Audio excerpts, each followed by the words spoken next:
Orang yang benar puasanya 3 ada PD-nya. Takwa, syukur, petunjuk. Itu sadonya akhlak, Pak. Akhlak Bapak Allah pandai bersyukur tuh yang tadi itu. Maka dianggap kurang aja seorang manusia ketika tidak pandai bersyukur kepada Allah Subhanahu wa taala. Nah, di mana pembentukan Bismillahirrahmanirrahim.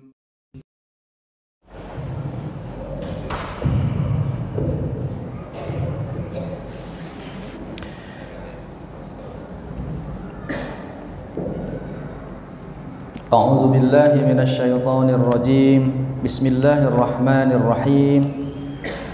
Assalamualaikum warahmatullahi wabarakatuh. Alhamdulillahi rabbil alamin. Wa bihi nasta'inu ala umuri dunya waddin. Asyhadu an la ilaha illallah al-malikul haqqul mubin. Wa asyhadu anna Muhammadar Rasulullah shadiqul wa'dil amin. Allahumma salli ala sayyidina Muhammad wa ala ali sayyidina Muhammad. Qalu subhanaka la ilma lana illa ma 'allamtana innaka antal alimul hakim. Qala rabbi shrah li sadri wa yassir li amri wahlul 'uqdatam min lisani yafqahu qawli. Bismillah ma sya'allah la yasuqul khaira illallah. Bismillah ma sya'allah la yasrifus su'a illallah. Bismillah ma sya'allah la ya'ti bil hasanati illallah. Bismillah ma sya'allah ma kana min ni'matin fa minallah. Bismillah ma sya'allah la hawla wa la quwwata illa billahil aliyyil azim. Bismillahilladzi la yadurru ma'asmihi syai'un fil ardi wa la fis samai wa huwas samiul alim. Shadaqallahul azim. Bapak dan Ibu yang dirahmati Allah Subhanahu wa taala, alhamdulillah malam hari ini Allah pertemukan kita kembali setelah libur Ramadan. Alhamdulillah sehat, Pak. Alhamdulillah. Ibu sehat, Ibu? Tambah sehat seberaya kepada Ibu. Alhamdulillah. Mudah-mudahan tidak hanya sehat jasmani, tapi yang terpenting itu adalah sehat rohani. Karena banyak Bapak dan Ibu orang yang jasadnya sehat, kuat gitu ya, tapi rohaninya sakit. Aku susah. Aku yang banyak ini Bapak aja. Jasmaninya yang sehat, tapi rohaninya berpenyakit. Terkait dengan kajian kita, kajian akhlak, ketika orang jasadiahnya sehat, tapi rohaniahnya sakit, itu jauh dari akhlak. Harapan kita Bapak dan Ibu, kalau boleh kita memilih, tentu kedua-duanya sehat jasmani, sehat rohani. Tapi kalau cieknya dia di Allahnya, mintalah ke Allah agar rohaniah kita itu sehat. Biarlah jasad kita kurang sehat, tapi rohaniahnya sehat. Insya Allah ketika rohaniahnya sehat, sekalipun jasadnya tidak sehat, tidak terlalu sehat, insya Allah kekuatan pasti akan Allah berikan. Nah, bintik-bintik akhlak itu di situ Bapak dan Ibu. Bapak yang kita kaji sebenarnya kini bukan bahagian dari akhlaknya, tapi bagaimana pondasi membentuk orang-orang yang berakhlak. Jadi Bapak dan Ibu, kajian kita kalau masuk ke dalam kajian akhlak lain, tapi kajian kita masih pondasi membentuk orang-orang yang berakhlak. Nah, apa saja pondasi-pondasinya lah kita sampaikan ke Patang. Ada beberapa hal. Yang pertama, Patang masih tekanan Bapak Ibu. Yang pertama dulu apa? Pondasi kita yang pertama. Tidak tekanan muka lupa. Kita ulang beli yang pertama apa? Salat. Nah, ya kan? Salat itu pondasi dari akhlak. Lalu sampaikan dulu di mana letak pembentukan akhlak itu dalam salat. Dulu lah kita sampaikan dulu. Yang kedua apa dan Ibu? Sedekah. Ya kan? Nah, sedekah. Lah kita sampaikan dulu.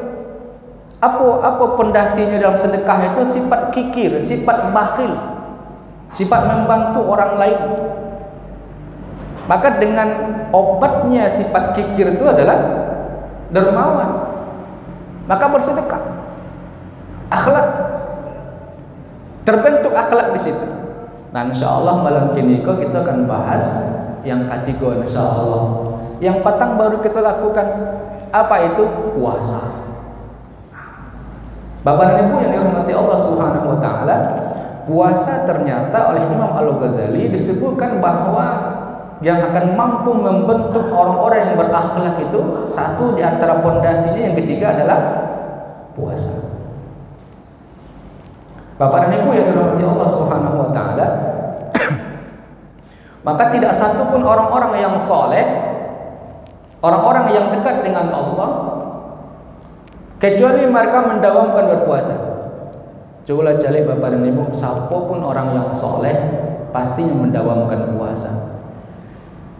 Karena puasa itu mampu menjadi pondasi, mampu menjadi benteng baginya untuk dari kemaksiatan. Nah, petang baru kita lakukan Bapak dan Ibu puasa Ramadan. Banyak hal-hal yang bisa kita timba ilmu dari Ramadan itu Bapak dan Ibu. Iya kan?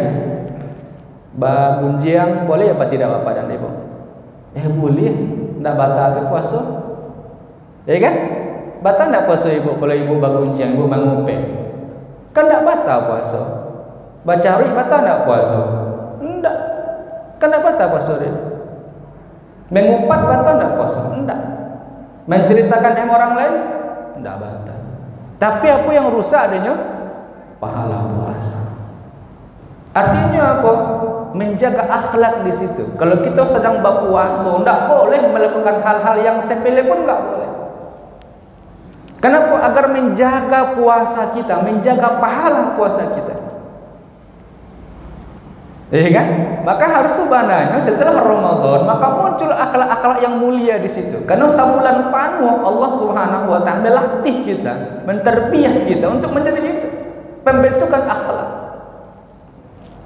Tidak banyak mota, tidak banyak mengece, tidak banyak bagunjing, perbanyak bersedekah, banyak baca Al-Quran. Ya kan? Kan isi waktu dengan beribadah saya ke Allah sadunya. Bahkan kalau bapak ibu-ibu, kalau ada orang yang menghantarkan bagunjing kawa, tunggu sebentar dulu mau puasa gini. Kalau iya aja bagus setelah puasa lah kan gitu. Setelah berbuka kan gitu. Baik itu berusaha untuk menjaga puasa kita. Akhlak Bapak dan Ibu. Nah, harapannya apa? Setelah Ramadan sebenarnya Bapak dan Ibu. Jadi Ramadan itu jangan diartikan hanya sebatas bulan ibadah saja. Tidak hanya sebatas bulan pengumpulan ibadah. Nah, kadang-kadang itu yang mindset kita yang enggak keliru Bapak dan Ibu. Dimanfaatkan Ramadan untuk menumpuk-numpuk ibadah. Satu sisi betul maknanya bentuk itu. Tapi hikmahnya, hakikatnya kenapa Allah melipat gandakan pahala Ramadan itu dalam bentuk tarbiyah. Allah ingin melatih hawa gitu, agar apa yang menjadi kebiasaan kita di bulan Ramadan juga terbiasa setelah Ramadan. Itu makna sebenarnya Bapak dan Ibu. Bapak Ambo Acok sampaikan, sering sampaikan, jangan dikira kita berhasil dalam Ramadan kalau seandainya hanya mampu berpuasa dari satu Ramadan sampai dengan 30 Ramadan. Jangan kita beranggap berhasil Ramadan, mampu melakukan tarawih dari 1 Ramadan sampai 30 Ramadan. Alun tentu berhasil Bapak dan Ibu. Makanya oleh para ulama disebutkan orang yang berhasil itu dengan Ramadan dilihat setelah Ramadan meninggalkannya. Berubah apa indah? Ada berubah apa indah setelah Ramadan itu? Kalau tidak ada perubahan, nah khawatir kita Bapak dan Ibu. Habis itu. Berarti tidak sukses dalam melaksanakan mentarbiyah di bulan Ramadan. Bayangkan Bapak dan Ibu, Ramadan itu kan langsung Allah mentarbiyah hawa, atau langsung Allah yang menjadi apa namanya? Trainnya langsung Allah gitu. Nah bayangkan kalau Allah yang mentrainer awak, rasanya kalau ndaknya berubah setelah Ramadan ke bare. Bapak dan Ibu yang dirahmati Allah, makanya kan setelah bulan Ramadan itu kan bulan Syawal kan Bapak dan Ibu. Apa keterkaitannya itu? Ada peningkatan. Syawal itu maknanya apa? Terangkat, naik, ringan. Artinya apa? Mungkin selama puasa bulan Ramadan agak bare baca Al-Quran, tapi dengan kebiasaan Ramadan, setelah Ramadan meninggalkan itu ringan baca Al-Quran. Mungkin sebelum Ramadan agak bare puasa, tapi sebulan penuh kita dilatih untuk berpuasa. Setelah Ramadan ringannya berpuasa. Mungkin selama sebelum Ramadan gak bare lidahku menahan untuk tidak mengicik gitu, untuk tidak menfitnah. Tapi karena dilatih di bulan Ramadan tidak boleh banyak mengicik. Terbiasa setelah Ramadan mampu menahan ringan untuk menahan lidah. Bantu itu kesadaran Bapak dan Ibu. Kalau mungkin selama Ramadan agak bareng ke masjid untuk dilangkahkan, tapi hampir Bapak dan Ibu 30 malam, terutama di malam pertama, yang tidak pernah ke masjid pun datang ke masjid, Pak. Kan ringan mana kaki itu ke masjid itu, ha? Nah harusnya setelah Ramadan meninggalkan kita, kaki pun ringan ke masjid itu, makasih. Terangkat semua ibadah kita bulan Syawal. Tapi itu hanya sebatas teori kan Bapak dan Ibu. Prakteknya kadang-kadang baru tanggal 1 Syawal sih baru lah tinggal ke sadunya kan. Lah bantu kijang kelapeh karimbo. Balik ke habitat kita balik. Bapak dan Ibu yang dirahmati Allah, maka nilai akhlak nak nampak di situ. Nah makanya Al-Ghazali menyebutkan orang yang benar berpuasanya, insya Allah orang yang benar cara berpuasa, insya Allah akan terbentuk akhlak di situ. Karena pembina akhlak itu di situ Bapak dan Ibu. Nah makanya kini Bapak dan Ibu yang dirahmati Allah, ambo dan kita sama-sama introspeksi diri kita balik. Allah telah berubah apa alam. Yang berubah tahun kini, tahun kapatang yang mulai berubah, tahun kini yang mulai berubah. Nah harapan awak berdoa ke Allah, apa yang alun berubah di tahun kini dan tahun kapatang, mudah-mudahan Allah panjangkan umur kita, bisa kita ubah di Ramadan tahun depan. Tapi ada evaluasi tiap tahun Bapak dan Ibu. Dia tahun ini koyo siko kayaknya punya kang bisa. Mudah-mudahan tahun besok ada perubahan. Bantu itu harusnya Bapak dan Ibu. Sehingga setiap tahun ada evaluasi tentang ibadah kita, ada perbaikan-perbaikan. Itu yang disebut dengan muhasabah Bapak dan Ibu. Maka kalau kita rekod balik ke belakang, kenapa dianjurkan kita banyak bertakbir Bapak dan Ibu di tanggal 1 Syawal itu Bapak dan Ibu? Kan karena petunjuk kan. Walitukabbirullaha ala ma hadakum wa la'allakum tashkurun. Karena petunjuk Allah. Nah yang tadi itu Allah aja kita petunjuk, Allah aja kita hudan sehingga kita mampu beribadah di bulan Ramadan. Karena itulah di akhir Ramadan perbanyak bertakbir. Itu maknanya Pak. Jadi hakikat takbir yang kita ucapkan tanggal 1 Syawal itu sebenarnya rasa syukur kita kepada Allah atas petunjuk yang Allah berikan di bulan Ramadan. Ada evaluasi Pak. Alhamdulillah ya Allah, Engkau hakim berpetunjuk hari bulan tahun kini Engkau ya Allah. Bertambah seketik amal perbuatan ambo ya Allah. Bertambah akhlak ambo seketik. Ada perubahan dalam diri ambo ya Allah. Lalu bertakbir di situ karena petunjuk yang Allah berikan. Engkau yang maha besar ya Allah. Itu makna subhanallah pada ini. Jadi tidak sembarang takbir sih kita tanggal 1 Syawal itu Bapak. Itu kan ayat 186 kan Bapak dan Ibu. Dimulai dia dengan syahrul Ramadan allazi unzila fihi al-Qur'an hudal lin-nasi wa bayyinatin minal huda wal furqan. Dimulai dia Allah ayat 186 itu dengan Allah turunkan Al-Quran di bulan Ramadan. Ujungnya apa? Yang tadi itu. Walitukabbirullaha ala ma hadakum wa la'allakum tashkurun. Itu kaitannya, itu munasabah ayatnya Bapak dan Ibu. Jadi orang-orang yang bertakbir tanggal 1 Syawal itu sebenarnya ada penambahan dalam dirinya. Ada penambahan ketaatan, ada penambahan ubudiyah dalam dirinya. Maka bertakbirnya ke Allah. Maka kalau Nabi SAW dengan para sahabat mengeluarkan air mata, menangis tanggal 1 Syawal itu berarti. Kenapa? Karena dia merasa Allah berikan petunjuk kepadanya. Terasa dirasapinnya mana tabir Tuhan. karena petunjuk yang Allah berikan. Nah, kira-kira tentu ibu dan tahu apa yang tahu. Tahun kini kok yang berubah dalam diri ya. Makanya Bapak dan Ibu yang dirahmati Allah, persiapan untuk 11 bulan berikutnya, persiapan di bulan Ramadan. Maka barek Bapak dan Ibu perjuangan kita. Makanya karena barek perjuangan itulah sebenarnya Allah memberikan peluang sebesar-besarnya untuk kita memperbaiki dan memperbanyak perbekalan untuk 11 bulan akan depan itu, untuk menghadapi itu Bapak dan Ibu. Seandainya Allah berikan peluang. Kok pintu neraka mana ditutup mana ada Allah. Kok setan dibelenggu mana ada Allah. Makasih dibelenggu itu memang diberikan peluang ke kita untuk beribadah seluas-luasnya. Itu yang bos sabik tadi tentang orang yang jarang ke masjid pun ketika masuk Ramadannya ke masjidnya Pak, walaupun 10 malam pertama saya. Apa itu kira-kira bentuknya? Allah berikan selapang-lapang seluas-luasnya.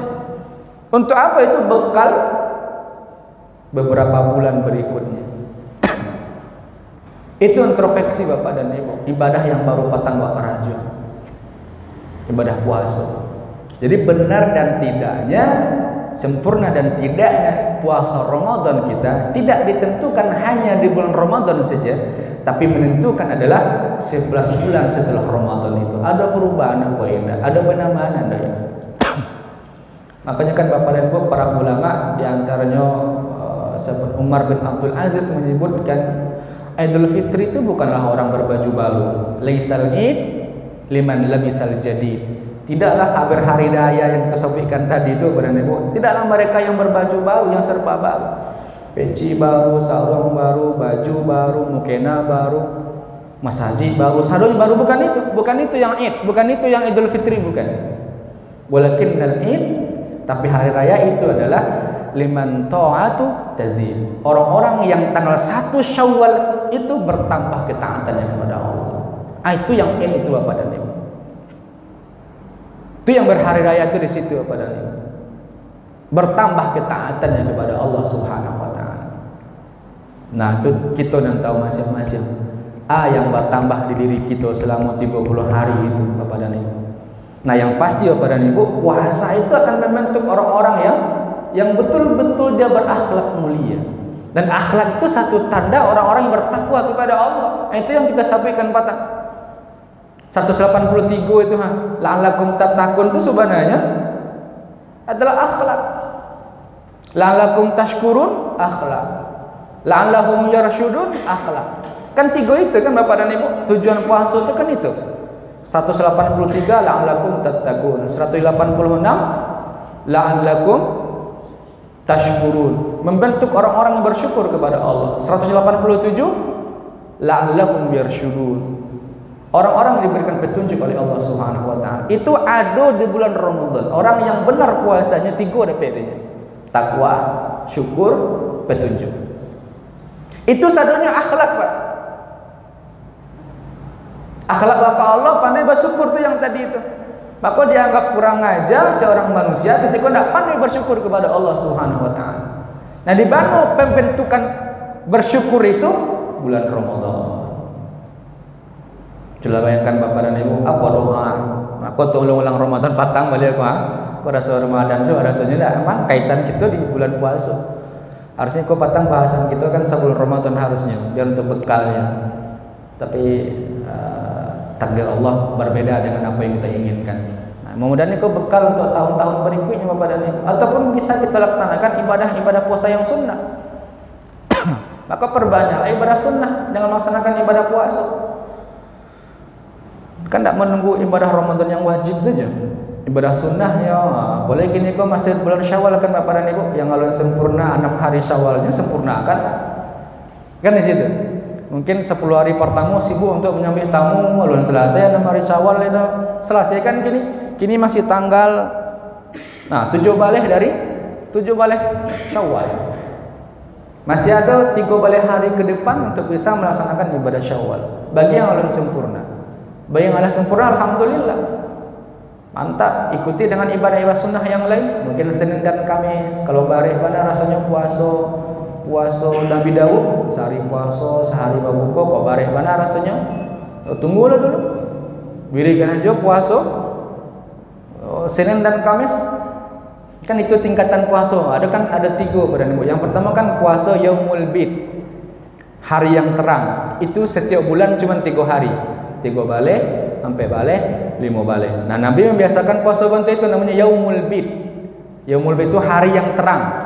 Kan di tanggal 3 balik sampai 5 balik kan tarang tuh Pak. Bulan tarang kan. Nah, Nabi menyebutkan dengan Yaumul Bid.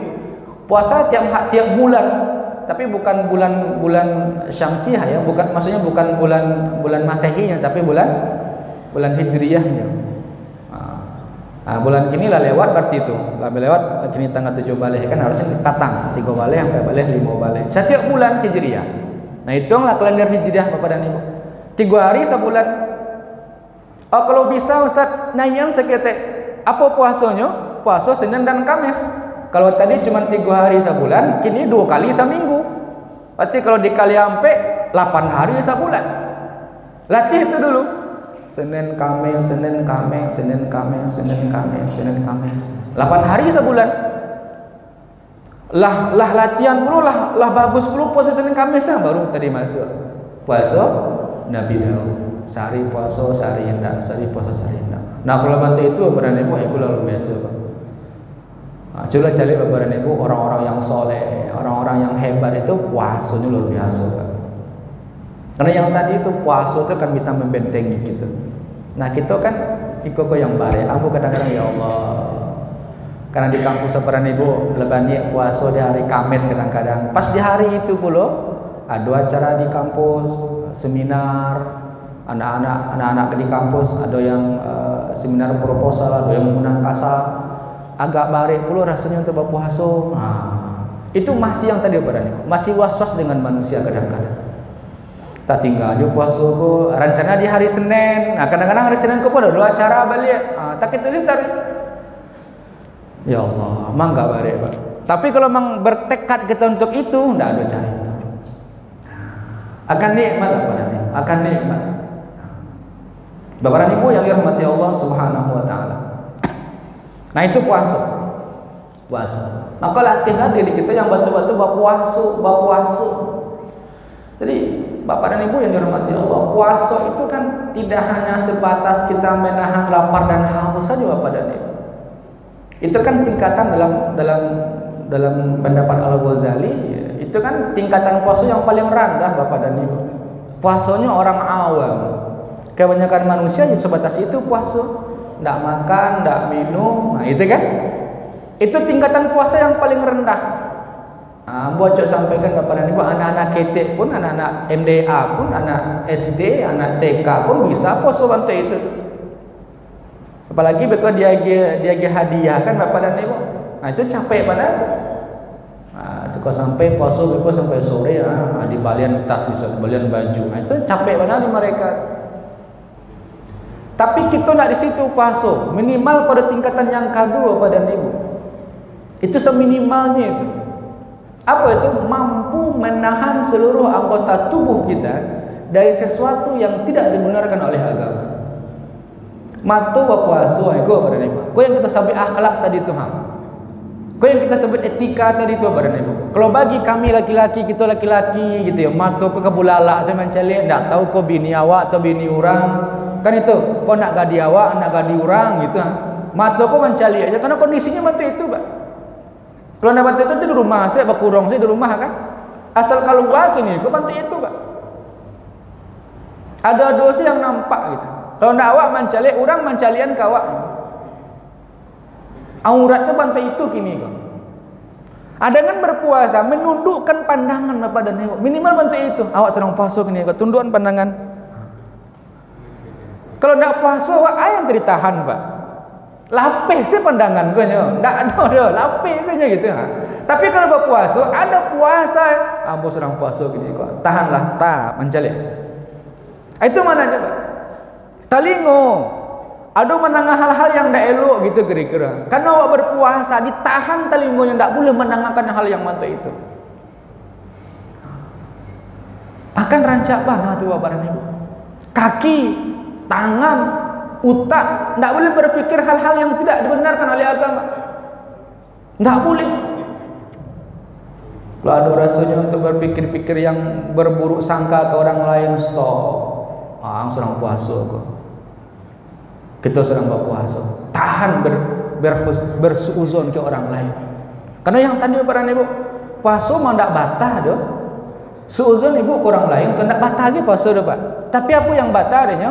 Pahala puasa. Pahala puasa kita yang hilang. Berburuk sangka sih kita ke orang. Habis pahala puasa kita. Nah itu yang ditahan Pak, itu yang ditahan. Makanya memang tidak ada cara lain agar kita menjadi berakhlak. Itu bantu tadi itu Pak. Puasa itu membatu-batu mempuasakan seluruh anggota tubuh kita. Puasa kan ketahan sadunya. Kok mata tahan, telinga tahan, lidah ditahan. Rasa-rasanya kan rusak hubungan orang lain, rasa-rasanya tahan lidah. Tahan. Lebih baik diam saja gitu kira-kira.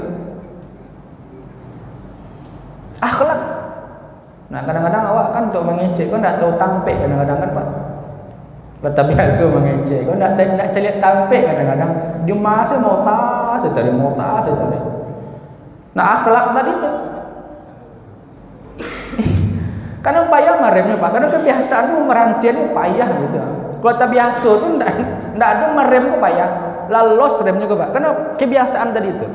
Tidak tahu tampek di masa lagi bakawan tak nyambung tuh, tak ada kebiasaan Pak, akhlak tadi itu.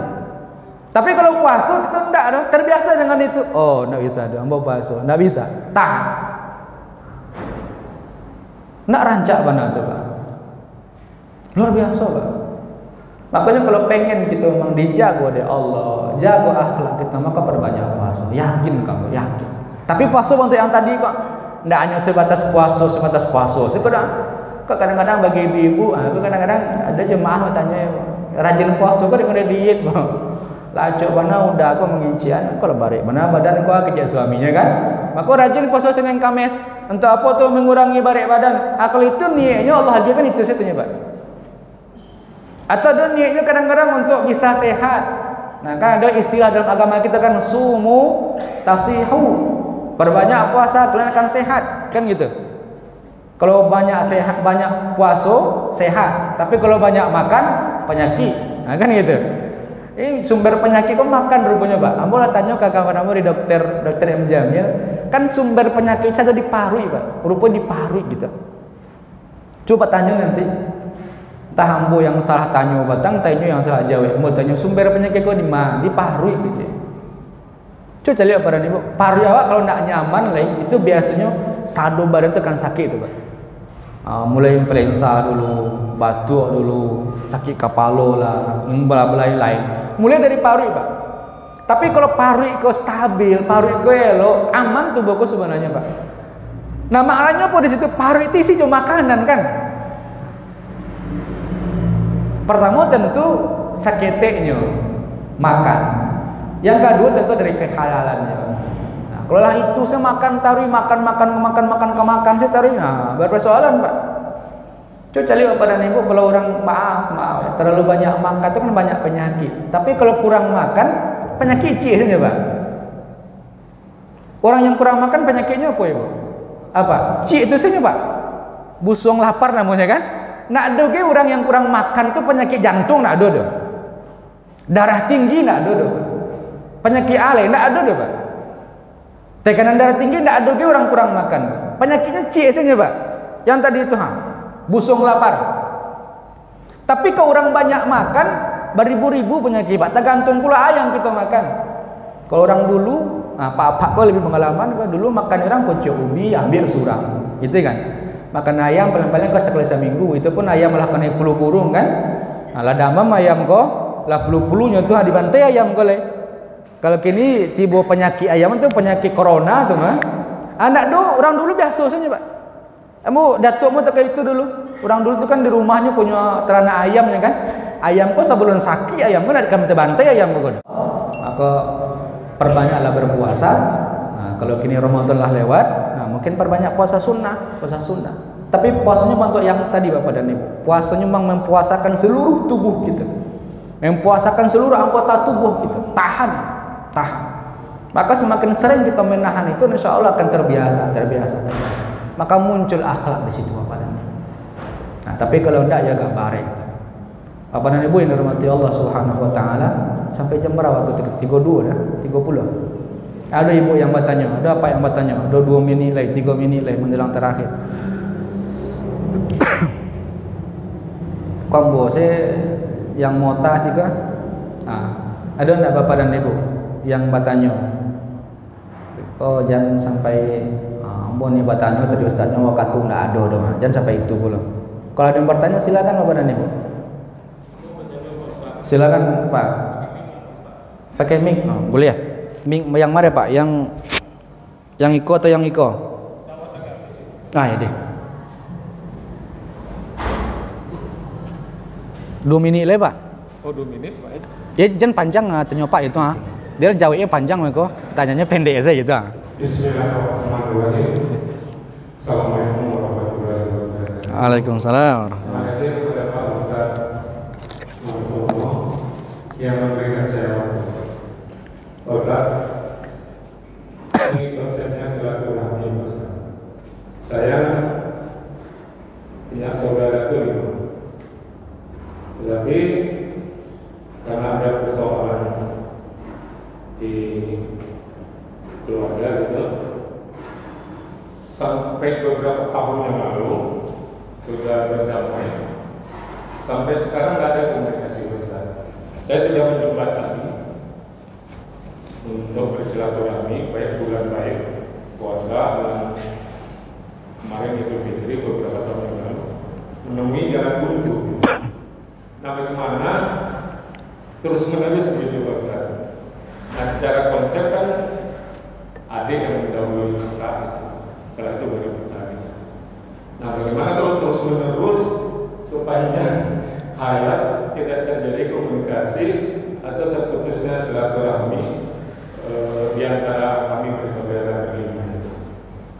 Nah kira-kira begitu Pak Ustaz. Terima kasih. Assalamualaikum warahmatullahi wabarakatuh. Waalaikumsalam. Oke, terima kasih Pak pertanyaannya. Pak Mulyadi Pak. Pak Mulyadi, Pak Mulyadi. Terima kasih Pak Mulyadi. Nah Bapak dan Ibu, kayaknya kau mengadu di antara kita yang dengan keluarga gitu ya. Nah harusnya Bapak dan Ibu setelah Ramadan kan selesai sebenarnya Pak. Kalau memang batu puasanya bantu yang tadi itu mampu menahan hawa nafsu tadi itu, sebenarnya selesai. Kan yang mampu awak ndak bertegur sapa itu kan ndak bisa menahan keinginan hawa nafsu Pak. Nah Ramadan membentuk kita untuk mampu menahan nafsa anil hawa tadi itu, mampu menahan hawa nafsu. Berarti kalau setelah Ramadan nak mampu untuk menahan hawa nafsu kan bermasalah berarti puasanya itu. Nah, lalu gimana solusinya? Pertama tentu kalau lah bantu itu Pak, tentu berdoa. Pertama doakan keluarga, doakan mereka agar hatinya lunak. Kan hati itu kan punya Allah kan, ya muqallibal qulub. Yang bolak-balik hati itu Allah. Itu kan? Allah. Maka minta ke Allah, ya Allah balikkan hati keluargaku untuk seperti semula kembali. Satu. Doakan mereka. Nah, yang kedua Bapak dan Ibu, di diri kita ini tidak usah perlu dibalik Pak. Nah, biarlah mereka yang memutuskan, tapi kita jangan sampai memutuskan dengan mereka. Kalaupun nanti sampai di akhir hayat pun bantu itu, kita talapeh Pak. Apaknya talapeh itu. Berarti tak sampai di nyusnya Pak. Bantu itu caranya Pak. Sama kita berhutang, orang berhutang kawak gitu ya. Ndak nyobai ada orang, ikhlaskan saja Pak. Kita mengikhlaskan hutang tuh. Tapi apakah lape kewajiban mereka? Tidak. Sebelum mereka minta kerelaan ke kita, sebelum kita bayar, besok di akhiratnya minta di Allah Pak. Jangan ragu dulu. Tapi untuk mengikhlaskan, untuk menyenangkan hati kita, ikhlaskan saja. Mau dibayar tidak dibayar terserah mereka, itu urusan mereka. Tapi urusan kita dengan Allah lapehkan. Bantu tadi itu umpamanya kan, ya udah kita biarkan saja. Kalau memang kita lah mencari solusi, ya udah serahkan ke Allah, doakan ke Allah, ya Allah, ambo kewajiban Allah selesai. Nah tergantung di mereka lah. Engkau yang membolak-balikkan hati mereka, selesai Pak. Jadi subhanallah bantu itu. Jadi kalau lah bantu kita menyikapinya Bapak dan Ibu, aman. Nah, siapa pun subhanallah orang zalim kawak, ya udah. Walaupun tidak minta maaf kawaknya, selesai itu urusan mereka. Tapi kita ikhlaskan, ambo lah maafkan duluan. Besok di akhirat yang diminta hisab dia tidak kita dah. Tapi mereka. Ada yang berhutang kawak padia sila Pak, nggak usah saya minta-minta padia saya. Kalau perlu ada minta hutang dia gia sih gitu. Sun usah bayar. Asal apa batu itu? Kalau ada orang menzalimi awak, ikhlaskan salah, relakan salah kalau bisa. Urusan tu lapeh mereka tu enggak, mereka nak lapeh gitu. Cara lapehnya dua sih pada ibu. Kalau nyo salah kawak, minta maaf. Kalau sebelumnya minta maaf, besok di akhiratnya tetap akan dipertanggungjawabkan. Nah, kalau nyo berhutang, kalaupun wak rela kan hutang tu kamu, dia lah bayar terserah lah, yang mau ikhlasan hutang. Tapi apakah mereka terlepas dari hutang itu? Enggak. Besok di akhirat akan diminta sebelum dibayar. Makanya hati-hati pada ibu, hati-hati berurusan dengan manusia itu hati-hati Pak. Makanya memang dalam kitab Minhajul Abidin karang Al-Ghazali itu pada ibu itu sangat baik. Jadi dosa yang paling baik itu dosa ke manusia, bukan dosa ke Allah. Dosa ke Allah cukup dengan istighfar Pak. Istighfar Pak, bertaubat diampuni oleh Allah. Tapi dosa ke manusia enggak takluk dari istighfar Pak. Mesti memang berminta maaf ke orang yang bersangkutan dunia dan di akhirat. Mungkin itu untuk singkatnya Pak. Jadi berdoalah ke Allah, mudah-mudahan dilapangkannya. Yang kedua, ikhlaskan kita. Kita jangan masalah lo gitu. Kalau mereka yang memutuskan, ya biarkan mereka. Tapi kita jangan sampai yang memutuskan. Mungkin itu Pak. Insya Allah mudah-mudahan. Baik kepada ibu, karena waktu yang membatasi lah lewat 2 menit, kita tutup dengan baca hamdalah. Alhamdulillahirabbil alamin. Subhanaka Allahumma bihamdika asyhadu an la ilaha illa anta astaghfiruka wa atubu ilaik. Banyak maaf. Assalamualaikum warahmatullahi wabarakatuh.